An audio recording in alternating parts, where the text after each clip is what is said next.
Hey, Scuttlebutt listeners, thank you again for joining us. I'm here with William. Howdy. And we're here, Modern Day Marine Day 3, and really excited to be talking to the Marine Innovations Unit's Lieutenant Colonel J.B. Persons and Captain R.J. Jackson. Gentlemen, thank you so much for being here. Yeah, great to be here. Thanks for having us on. Yeah, this is awesome. So, really interested in this construct. Your name alone piques my interest. The Marine Innovation Unit. There's a lot of talk about the applicability of Force Design 2030, what talent management looks like. Everyone seems to want to say the word innovation, just like shoehorning it into any conversation. Like, wait, what's for chow? I think innovation. But yet, it is part of your unit title. I mean, that's what you guys do. So sir, what is a Marine Innovation Unit? Yeah, I know innovation is a very loaded term. It means a lot of different things to a lot of people. But the way we operate is we are a reserve unit that's looking to take the various talents that Marines have developed outside of the Marine Corps and apply them to Marine Corps problems to help active duty Marine Corps units solve their problems. So as far as innovation, we don't have a monopoly on innovation.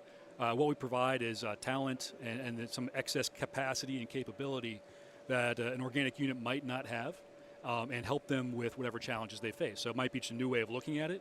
It might be just more bodies to do the things that Marines do well as far as problem solving. Awesome. And RJ? Yeah, and so I would piggyback off of that to say that it is effectively an internal consulting arm to the active component, that because we do have such high value, low density skill sets, that we can then lever to accomplish rapid, accelerated capabilities advancements into the active component. So they bring us the problems, we take our private sector or sometimes military skill sets to apply back to that problem set to maybe provide a capability that a unit does not have organically. So what sort of issues are we looking at here? Like what are general problems that units will come to you with? I mean, it's broad. It's everything from, hey, I need a software pilot for something that I want to do internally, and I don't have necessarily the resources to hire an outside group. We have Marines who do professional software development in their day jobs regularly, and through resources we already have within the Marine Corps, they can put together these kinds of things and show the art of the possible, or maybe even a fully functioning tool that unit can then take and apply themselves. All the way through more advanced things, helping with more headquarters or that supporting organization. Solve how do I work on reserve talent management? What are some things that I can do from a strategic level to help processes go smoother? Mm-hmm. And so we have folks from who are professional consultants who can help with that initial kind of engagement framing and design, all the way through tech-oriented folks who either they have a deep expertise in particular technology, or they know the test and evaluation process, or they're coders who can work. And we also have Marines who have deep knowledge of acquisitions and contracting. We don't have acquisition authority ourselves, but these Marines, they know the pathways that exist, and they kind of help with that path finding. So if it is a material solution that you end up needing, they can kind of help you with the right path to get that the thing that you want in the fast amount of time. Right. And so specifically then, so what is your background? Yeah, so I'm an MIT educated engineer, flew Hornets for the Marines for a while. After that, went to the Marine Corps Warfighting Lab, did some science technology program management, got some great exposure. And this was all active duty? And that was all active duty, yeah. So that was through 2018, got some great exposure to a lot of the future kind of operating concepts, especially manned, unmanned teaming, things in that area. So everything UAS, counter UAS, through ground robotics, some cyber EW. Doing all that, I found that machine intelligence is going to be a big part of everything we do in the future. So that motivated me to go back to school, started working on a PhD in computer engineering, machine intelligence focus. Did that for a couple years, and got pulled out of school by actually a Navy flying buddy of mine who has a startup seed stage out in Silicon Valley in the aviation technology space. So I've been working for that company for the last year and a half, getting some great exposure to to startup life, to technology, to how things are built in industry, kind of at the cutting edge. And so I've been able to apply all that to my job here. Also had some time with the Defense Innovation Unit as reservist prior to coming here. Okay. So similar name, different mission, a little bit of overlap. Yeah. But definitely trying to figure out how we can modernize and accelerate the acquisition system and the pathways of transition of not just stuff, but capability to the Marine Corps. And so within the MIU, I'm now the Advanced Capabilities Branch Head. So I've got about a quarter of the unit here working with me. I see myself as a force provider to those who are actually doing engagements working with our active duty partners.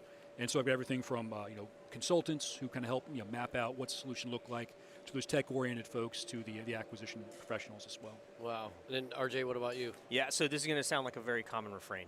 So I've economics and finance background, went to law school, became a practicing attorney, moved into the cybersecurity space, got some certifications in that, became a public sector CISO, so I was a chief information security officer for a public organization.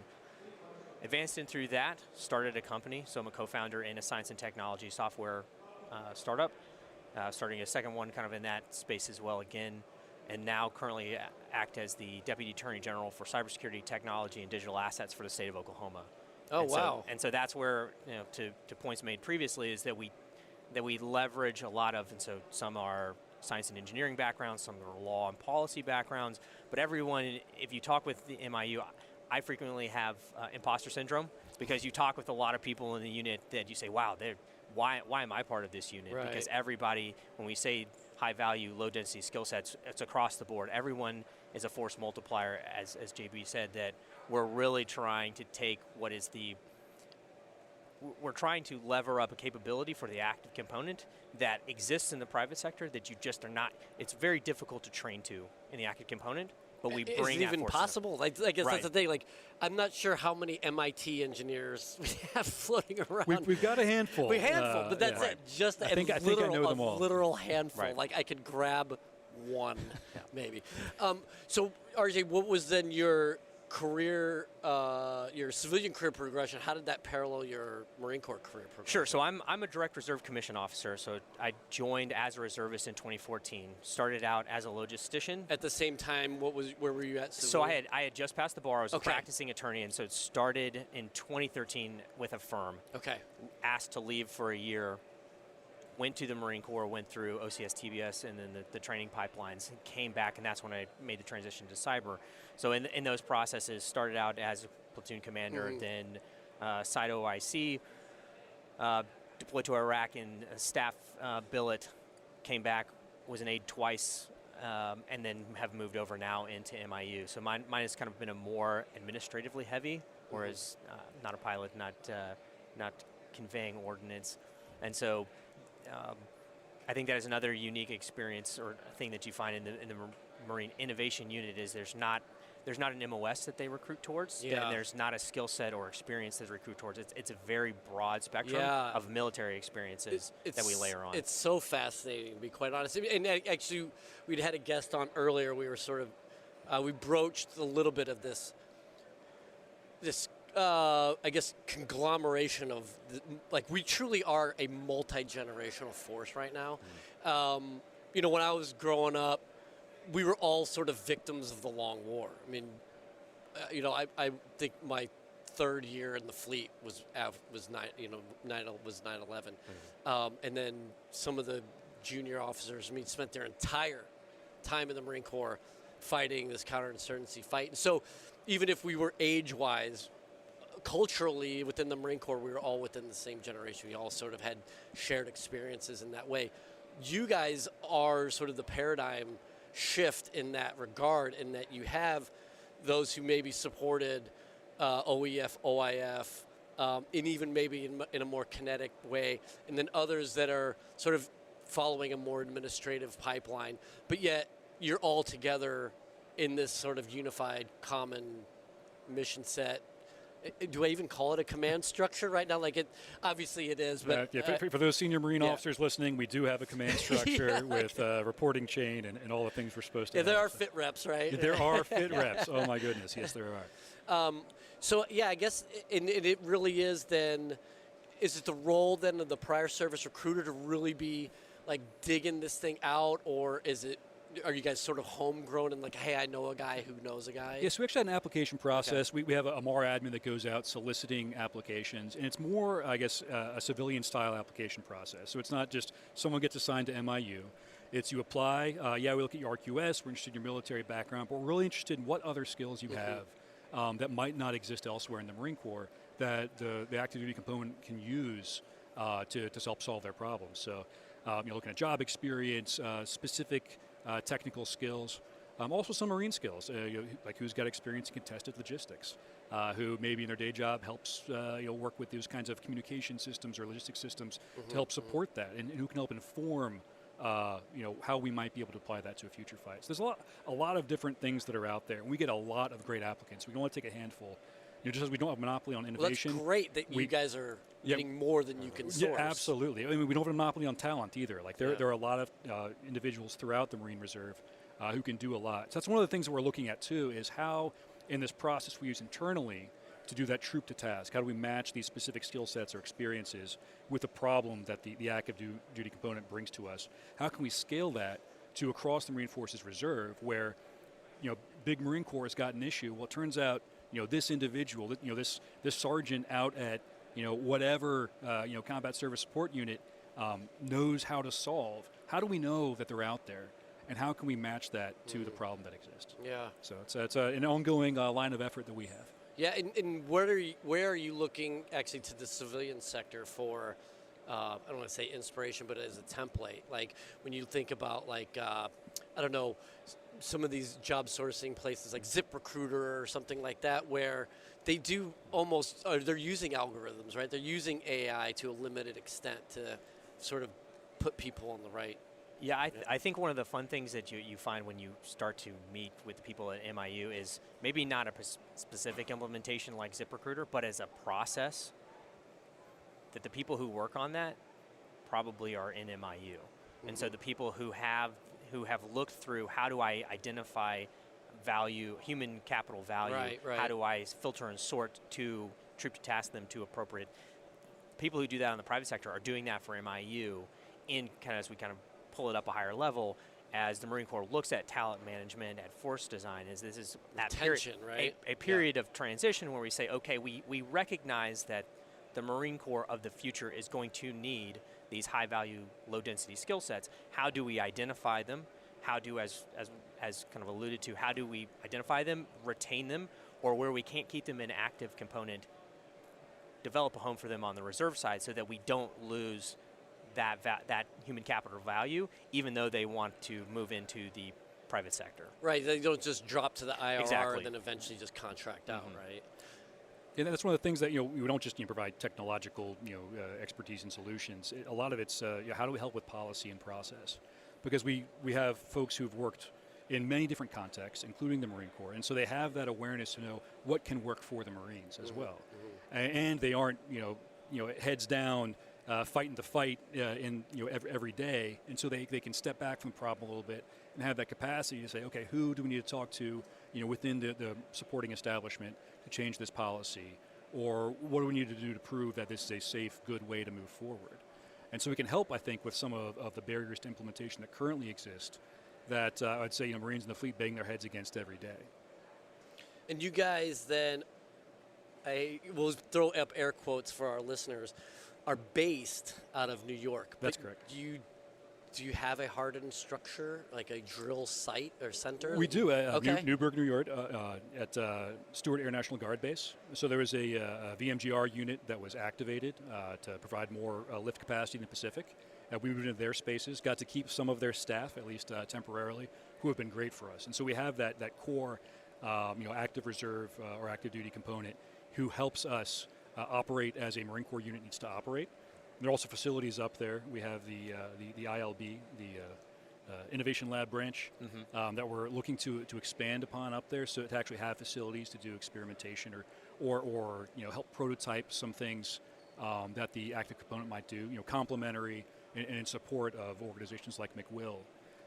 But as far as where our Marines are, we're all over the country. Drill weekend looks very different. Yeah, drill weekend. Yeah, so there aren't right? too many drill weekends. Really, I adapted more to the probably the law process of billable hours. So could be during the week. I'm doing calls with an active component or potentially a commercial provider of capability. I'm just going to log in those hours, and collectively they become a drill over time. Our annual training, we've done some of that to use as actual training for the unit, especially for the new joints coming in, trying to say, okay, this is how we operate. It's definitely different than any Marine Corps unit you've been in before. Here's our ROE, here's how we're going to be successful and provide value to the active component. But beyond that, we're using those drills for supporting exercises or going out and spending a week with whatever that element is to really dig down deep into their problems and help them develop a solution. We come together to accomplish the requirements the Marine Corps obviously dictates of any Marine. We still run PFTs and CFTs. We still do height and weight. We still do all of those administrative requirements that every reservist is familiar with. But beyond that, the structure and the leadership is very, very flexible. And so, to points made, it could be an entire year of effectively remote service that you do. And so you could be on site with an active component. But we do get together every now and then. So I can't say I have been to Newburgh at least once. Right? Yeah. Yeah, not just barbecues. No. So what's the process when a unit contacts you with a problem? How does it go from there, and how does it get back to them? Yeah, so we call it engagement construct, because it's everything from, hey, I just need, where do I find this source of information? It can be as simple as like a one-day problem, all the way through, hey, I want to change policy or implement a physical capability. How do I go about doing that? So these engagements vary in scope and scale, right? So they come to us with a problem. We'll assign a Marine who's got some knowledge of the area, or potentially one of those consultants that we have who do this in their day job all the time. And they have a very good framework for building out what's going to be required from MIU's perspective as far as time, personnel. Is this something that fits in our wheelhouse? Is this something that someone already has a solution to and we can just plug into place? And then we go from there. Once we kind of scope that out, we have an engagement board, which will then say, okay, does this meet all the wickets? Is this a good use of MIU's time? Are we going to be able to solve this organization's problem? If they hit all the wickets, then yes, it goes to staffing, and we throw whatever talent's needed. We have folks, again, from across industry, a lot of different skill sets. So I see us as kind of just an overall, force provider that assembles task-organized, MAGTAFs to help solve the problem. So each one has a different kind of flavor of talent and individuals that need to participate. We put that together, figure out what our timeline is going to be, what the out product looks like, and then set them off. And then once we're done, we get feedback from whoever we supported, as well as good after action to figure out what aspects of this engagement can be applied to future engagements, and how do we need to change our own internal process to keep improving as an organization.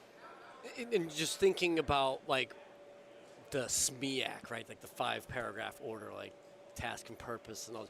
You guys that wouldn't necessarily apply for you. Is that like with situation, mission, execution, admin, logistics, and command and controls? That a lot of that kind of stuff is. I think we operate in an implied fashion. Yeah. Because we all are Marines and we all speak that language in that process. We understand. Yeah, I'm not saying that's foreign to you guys, but it's not necessarily applicable. We don't have a document that we hand around that, we don't sand table exercise. We don't do rock walks.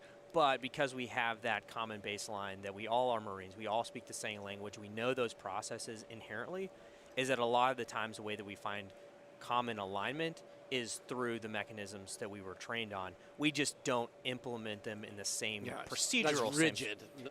Correct, and it's just not the same procedural implementation, but we do understand, kind of as you said, we need to have the background, we need to have orientation, we have a mission which is scoping the problem, we do have troop to tasking, we do have an objective. So we speak to all those things. They're just not a 5-paragraph order that gets written and turns into the CO. Right. And then you guys are an 06 command that you fall directly under Mar4 Res and Lieutenant General Bellin. Is that correct? Yep.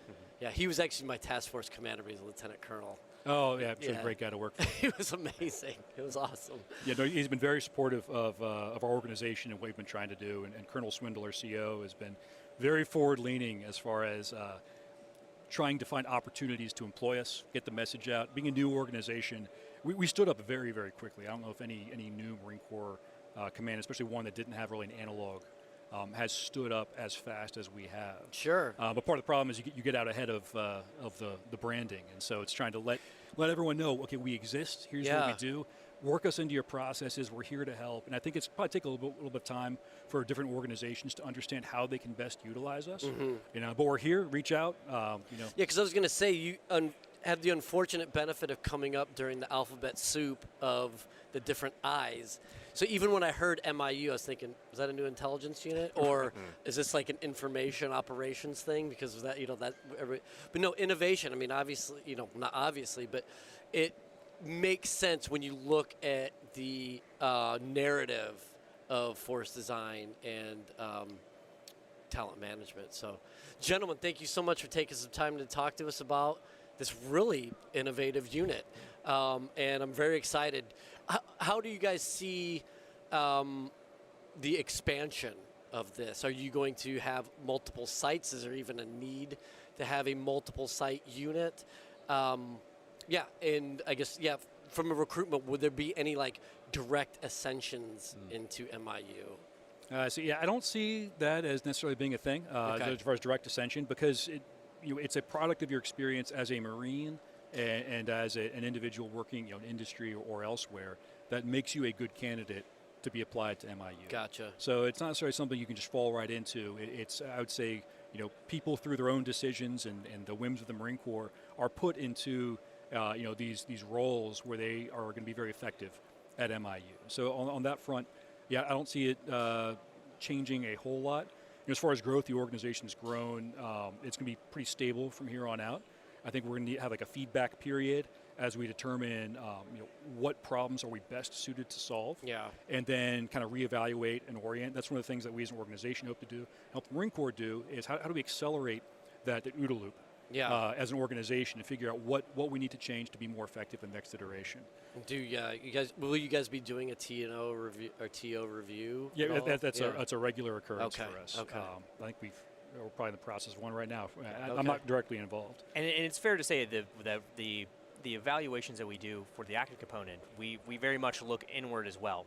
So it's a new unit, but we recognize that we're still finding, borrowing from the private sector, product market fit, for lack of a better term, that we have these capabilities and we know what we're trying to accomplish. But to points made, is this the proper way that we should do it? How do we organize? What's the proper size and strength? All of those are continuous and iterative questions that we're trying to answer internal to make sure that we are the most valuable unit that we can be.